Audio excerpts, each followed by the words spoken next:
Good evening. This is the world news coming to you from BGI Current TV. My name is Olukayode Josephs. First, the major headlines. Buhari arrives army parade in military uniform.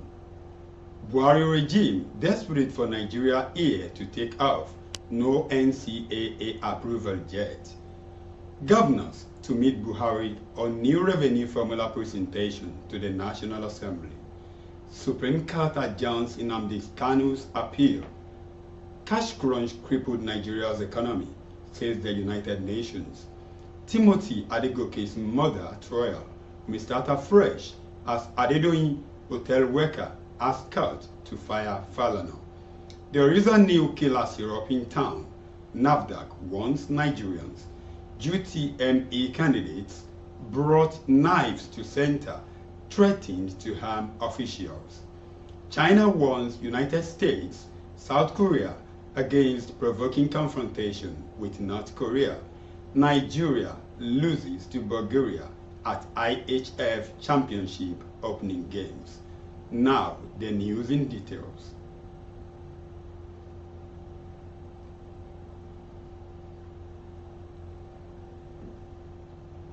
President Muhammadu Buhari has arrived the Nigerian Army Trooping and Presentation of Colors Parade 2023. Buhari, who arrived Eagle Square, venue of the parade,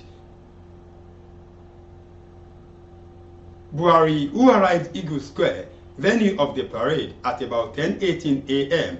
was accompanied by his Chief of Staff, Professor Ibrahim Gambari. The retired Army General was dressed with a ceremonial military uniform and is currently reviewing over 1,000 officers who are standing on the parade. Daily Trust reports that the Chief of Defense Staff, General Lucky Irabo, the Chief of General of Police, Usman Baba, are in attendance. Chief of Air Staff, Air Marshal Oladayo Amao, Chief of Naval Staff, Rear Admiral Anwar Zubair Gambo, Senate President Ahmed Lawan are among the dignitaries in attendance.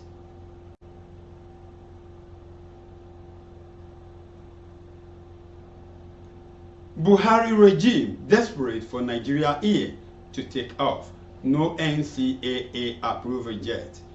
President Muhammadu Buhari's regime is in a last-minute rush to give Nigerians an operational nutritional career after several botched attempts for the takeoff of Nigerian air. The proposed national carrier has yet to obtain a nod from the Nigerian Civil Aviation Authority, NCAA. We have everything in place. The aircraft are in place, the offices, operational centers, the staffing, and everything that we need to have in place. We are doing the last-minute checks and waiting for the issuance of the ADC, and it will fly, said Aviation Minister Hadi Sirika. Hadi Sirika on Wednesday, while fielding questions from Senate House correspondents, the regime's desperation for the takeoff of the proposed national airline before the end of Mr. Buhari's tenure on May 29, 2023 was significantly noted. Mr. Sirika, bent on seeing through the controversial airline project, insisted it will fly and that it will be the benefit of this country, citing the size of the country's population as an economic advantage to make the airline successful once it becomes operational. The aviation minister also claimed that the national carrier will serve as vehicle for African integration and the AU Agenda 2063. It is a very important project, and I must do, added Mr. Sirika. It will happen before the end of our tenure in the next 4 weeks and 2 days. The minister said he will not walk back his statement that the airline will start working before the end of Mr. Buhari's regime, which comes to an end officially on May 28. Nigeria Air Limited. I did say that we will get it going before the end of this administration and have not withdrawn my words, Mr. Sirika declared.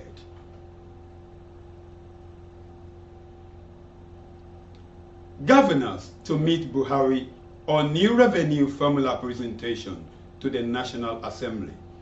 The 36 states governors are to meet President Muhammadu Buhari to discuss with him on the need to present new revenue formula to the 9th National Assembly for passage into law before the end of his administration. chairman of the Nigerian Governors Forum, Governor Aminu Tambuwal of Sokoto State, disclosed this while speaking with newsmen after the forum's meeting on Wednesday in Abuja.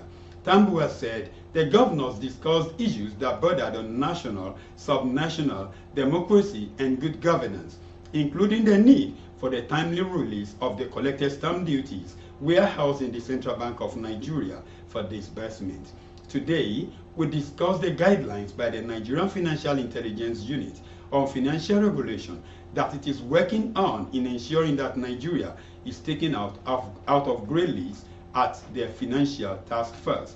We discussed the new revenue formula submitted to the Mr. President by the Revenue Mobilization and Fiscal Commission and the need for us to approach Mr. President on the need for him to present the new draft formula to the National Assembly before his administration winds up. We also discussed the issue of stamp duties that have been held by both the federal government and the states that are warehoused in the Central Bank of Nigeria.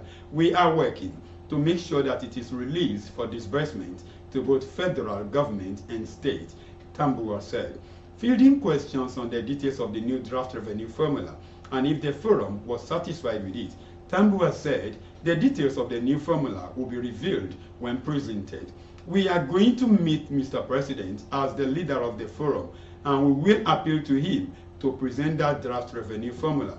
By the time it is presented, you will see what is there. In his assessment of the NGF, Tambuwal said that the forum had helped the governors in maintaining cohesion, unity, and non-partisanship, making sure that all that they did was about Nigeria first and their various states. The NGF is actually doing well in terms of bringing governors together, working together for national interests, for the interests of the states, making sure that there is that unity amongst governors on national issues. I believe NGF has done well.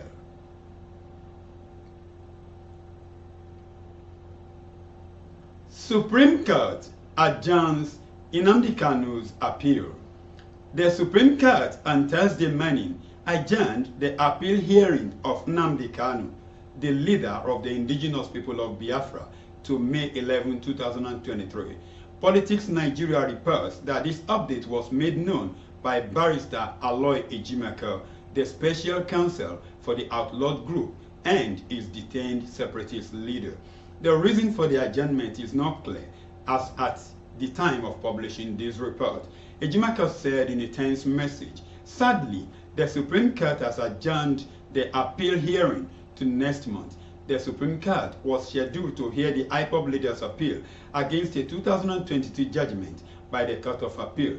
Kanu, a British Nigerian citizen, has been in detention at the facility of the Department of State Services, DSS, in Abuja since he was brought back from Kenya in June 2007. He was subsequently rearranged on an amended 15-count charge. On April 8, 2022, the judge struck out 8 of the 15 counts in the charge. The remaining 7 counts were later quashed by the Court of Appeal in October last year.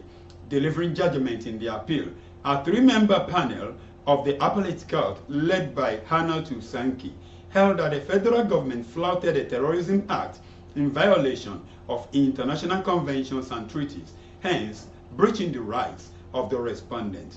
The court further held that having illegally and forcefully renditioned the appellant, the trial court is stripped of jurisdiction to continue to try Kanu. However, the federal government is yet to release the IPOB leader. Kanu's camp considered his continued incarceration as a grave injustice and has persistently called on the federal government to release the separatist leader unconditionally. Cash crump crippled Nigeria's economy, says the United Nations. The United Nations says the recent cash crunch in Nigeria affected the country's economy. In a recent report, the intergovernmental organization said the development, which lasted for 4 months, mostly affected the informal sector. In Nigeria, a shortage of cash, triggered by the replacement of the highest denominations of the country's currency, hobbled the economy, especially the informal sector. Part of the report tagged Trade and Development Report Update, Global Trends and Prospects, April 2023 read. Meanwhile, the continuing decline of oil production, accompanied by large scale of theft, poses a main threat to strained finances in Africa's most populous nation. It also projected an expansion of the country's economy by 2.5%, which is a drop from last year. Like in other developing regions, weaker external demands and tighter financial conditions have made growth prospects gloomier for the region. In the case of commodity exporters, the finding of the initial effects of the 2023 price boom will add to the equation, he said. Rising global interest rates have triggered significant capital outflows and have further constrained fiscal space at a time when public finances were already severely affected by costly subsidy schemes aiming at confounding the adverse effects of high food and energy prices. Under these circumstances, the risk of stagflation is a key concern for many African economies. In approximately half of the countries, inflation remained double digits in early 2023. In many instances, these recent inflation spikes relate to the continuing depreciation of several African currencies in early 2023, often following a loss in 2022 of 10 to 30% of their value vis-a-vis the dollar. Public debt, in many cases, standing at levels not seen since the early 2000s, is another worry across the continent because out of the 38 African countries that are part of the debt sustainability framework of the IMF and World Bank, 8 entities are already in debt distress, while 13 are considered at high risk of distress. Timothy Adegoke's murder trial may start afresh as Adedoyin hotel workers ask CAT to fire Falana. The owner of Hilton Honors Hotel, Ile-Ife, Osun State, Raymond Adedoyin, and 6 of his workers standing trial for the alleged murder of a postgraduate student of Obafemi Awolowo University, Ile-Ife, Timothy Adegoke, have asked the court to declare null and void the appearances, applications, and all the legal activities of the prosecuting counsel, Femi Falana, senior advocate of Nigeria, for allegedly failing to possess fiat. Falana has argued that he obtained the fiat of the Attorney General and Commissioner of Justice of Osun State to prosecute the matter. However, Falana confirmed in the open court that he had not presented a letter evidence of the fiat to the court, despite an order of the presiding judge, Justice Adepele Ojo, asking the prosecutor to produce an evidence of the fiat.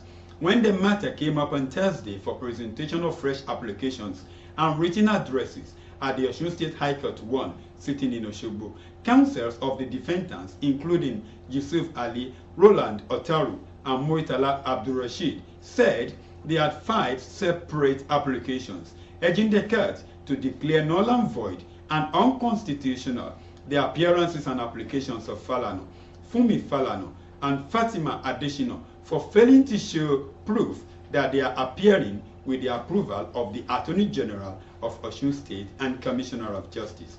Falana urged the court to discountenance the defendant's application, saying they lacked focus, they lacked locus standi to pray for such. He noted that the application of the defense application is that the proceedings of the court from April 25, 2022, when he took over the matter, will be set aside if the court grants their application, and that there is possibility that the trial may start afresh. The prosecutor asked the court to consider the defendants who had been in prison since last year March and reject the prayer of the defense counsel. When Justice Ojo asked the defense counsel what will be the date of the fate of the trial if all proceedings of Falana are being declared null and void, the defense counsel said, God will give our lordship the wisdom to decide that. There is new killer syrup in town, NAFDAC warns Nigeria. The National Agency for Food and Drugs Administration and Control, NAFDAC, has alerted Nigerians about a dangerous cough syrup in circulation. The cough syrup, called Naturecord, is reportedly manufactured by Fracking Group. According to reports, The syrup is believed to have caused the death of 6 children under the age of 5 at a health facility in the Air District of Fundang in the northwest region of Cameroon. According to the Northwest Regional of Cameroon Delegate for Public Health, the children showed a decrease in kidney function after using the cough syrup. This was disclosed in a recent press statement by NAFDAC. The agency said the product is not authorized for marketing in Cameroon and was purchased from unauthorized sources. Although the product is not in NAFDAC database, importers, distributors, retailers, and consumers are advised to exercise caution and vigilance with the supply chain to avoid the importation, distribution, sale, and use of the substandard contaminated syrup, the agency said.